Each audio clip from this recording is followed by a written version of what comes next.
passage. 800 565 7421. Is there anybody here who doesn't know what that number stands for, besides the young ones back here who might not? We all know that that's a tourism number. So I would like us to learn a new number. 844-333-2211. I'm going to say it again. 844-333-2211. That is the new human trafficking hotline. I mention that to draw everyone's attention to how pervasive the issue is that we're talking about today for Bill number 173 that the member from Pictou West introduced to amend the Education Act to deal with human trafficking. We have sort of missed a point in this conversation so far, that we're talking about big business in the province of Nova Scotia. It's an underground business, but it's big business. The estimates are that one pimp or owner can make up to $300,000 a year from one girl or boy. We are talking not about the illegal sale of cigarettes, and every time I see an ad on TV about how bad the illegal sale of cigarettes is, I'm wondering how come I've never seen an ad on the illegal sale of little girls in this province. We are talking about deviant sexual behavior perpetrated on our children and grandchildren by people they know. I was very disappointed that the Minister of Education, to which this bill was aimed at, hadn't commented. I have to say, frankly, we're very disappointed that neither the government or the member from Dartmouth South indicated support for this bill. So, well, I'm going to stand corrected. It sounds like we're all in support of the bill, and therefore it should move forward and possibly pass this session of the legislature. That would be great. Didn't actually hear those words, so if that's the case, I withdraw that concern. One of the things that we've done is we've turned a blind eye as a society, and things that wouldn't be considered conceivable 3 decades ago is now completely normal. I forget the year it was when you were allowed to show a bathroom in a sitcom. It wasn't that long ago. But I know when I took my son to Memorial University, his welcome kit was 2 condoms and some lubricant.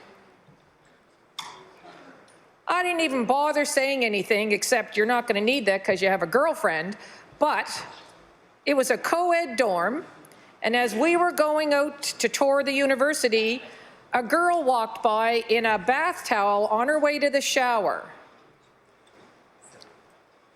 Can you imagine that 30 years ago? So are we really surprised that there is a demand for the purchase of little girls for sex, or little boys for sex? Are we really surprised? The member from Inverness has brought up to this legislature before that pornography is available to anyone who has internet access, cell phone. I know when we first got the internet, we set it up in the living room so I could supervise what my kids were looking at.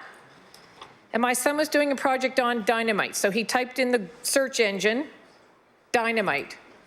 Well, you know what popped up? Advertisements for pornography. We've turned a blind eye to all of the things that are contributing to human trafficking. And I appreciate the comments from the other members. We have seen the consultation. We saw and celebrated today this government announcing the release of the report by the Provincial Sexual Violence Prevention Committee. Amazing work. Lots of people consulted. We have the report. We know what they are saying. We want to take action. We want to do something different than what's currently going on, because Nova Scotia is the leader in where people go to find girls and boys to traffic. We are the leader. It's not an industry we want to be the leader in. We're not winning when we come to this issue.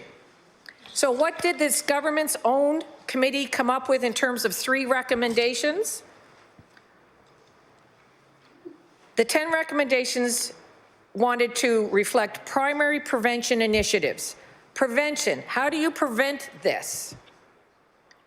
Well, you have to even acknowledge that it's in existence.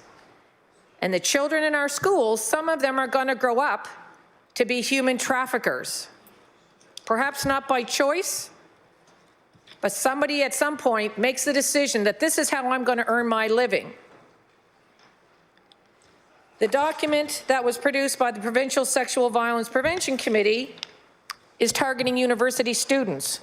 Well, by the time you reach university, 2/3 of all women have been sexually molested or raped. So we don't want to wait until university. And we also applaud the member who talked about talking to your children. I have 4 boys. It was my responsibility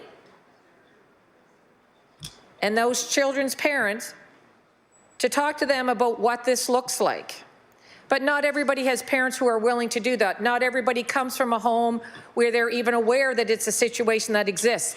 Some of these kids are coming from the home where it's the parent who's actually the one selling their children for sex.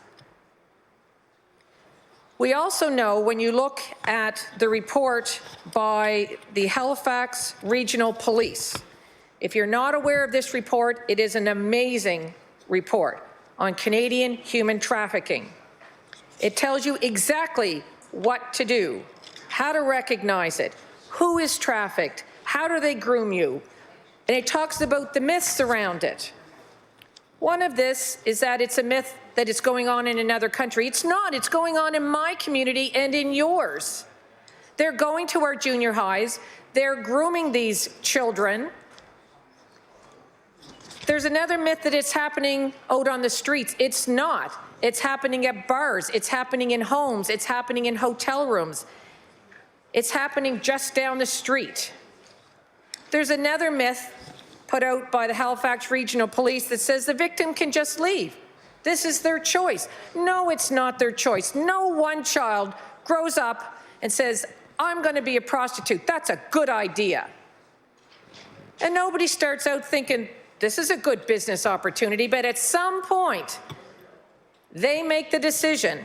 And at some point, these children are groomed to enter into the trade. They're not getting groomed in university.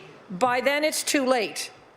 According to a national review called An Assessment of Sex Trafficking, put out by the Global Justice Associates in May 2013, a task force on trafficking of women and girls in Canada, the average age is 13, which is exactly why this legislation was designed to hit junior high.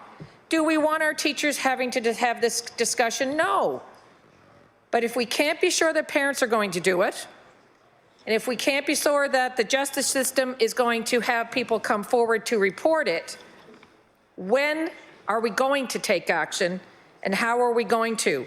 The document put out by the Halifax Regional Police, you could start with this as a template for what the schools could introduce. It's extremely well written.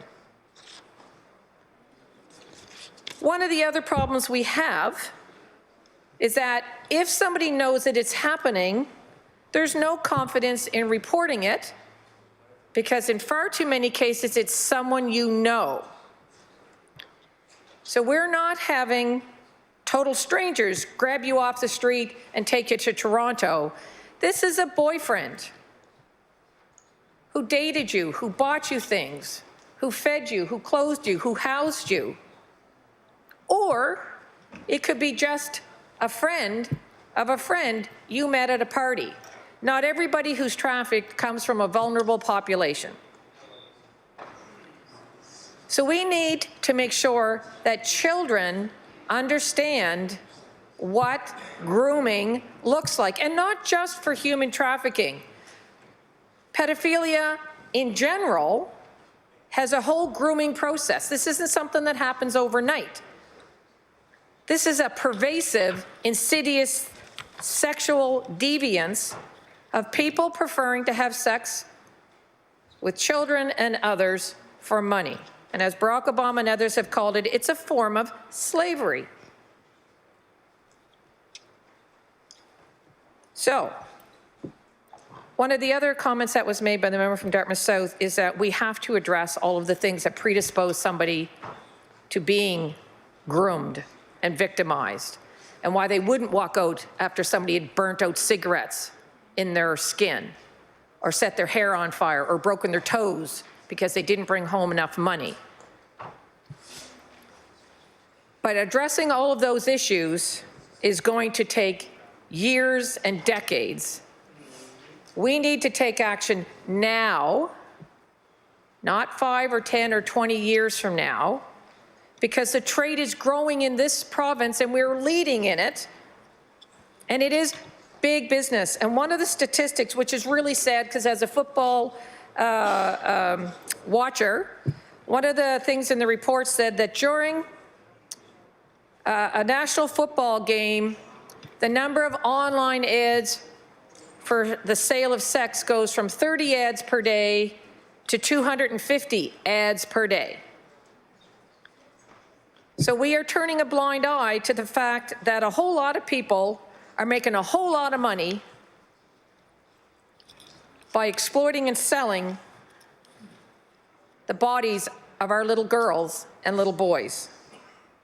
Yes, there are certainly adults who are trafficked, but many of them were groomed and targeted at a very young age. And we need to send a message to every child. We can't just count on some parents doing some of the right things. The people in this legislature would admit they're not sure of all the ways to deal with this. Well, if we're not sure, then who is sure? So we have to have a standard set of guidelines and a standard set of instructions that parents can count on. We've got a great anti-smoking strategy. We have MED to talk about drinking and driving.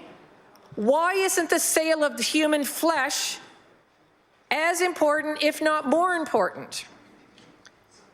We have to teach every boy and every girl, because human traffickers are women as well. We have to teach every one of them at the age that they're most vulnerable that bodies are not a commodity to be bought and sold. And hopefully, if we can get the reporting and conviction rate up in this province, that will go a long way to doing that. I don't know when the last time was that any of us saw that somebody who solicited sex from a minor was prosecuted and convicted and sent to jail for any reasonable period of time. I haven't seen that.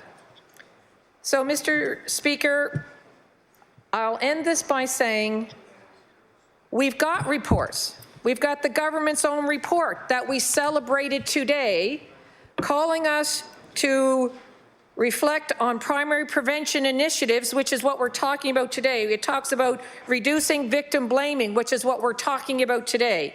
It talks about changing the culture in which sexual violence exists to prevent its occurrence at the university campus. But, Mr. Speaker, the people who are being targeted and abused and burnt and murdered and kidnapped and entrapped and manipulated are 10 to 14-year-olds which is exactly what this bill was targeted to do. And I will encourage all members of the legislature to bring this forward and to help us pass Order. it into legislation. Order. I recognize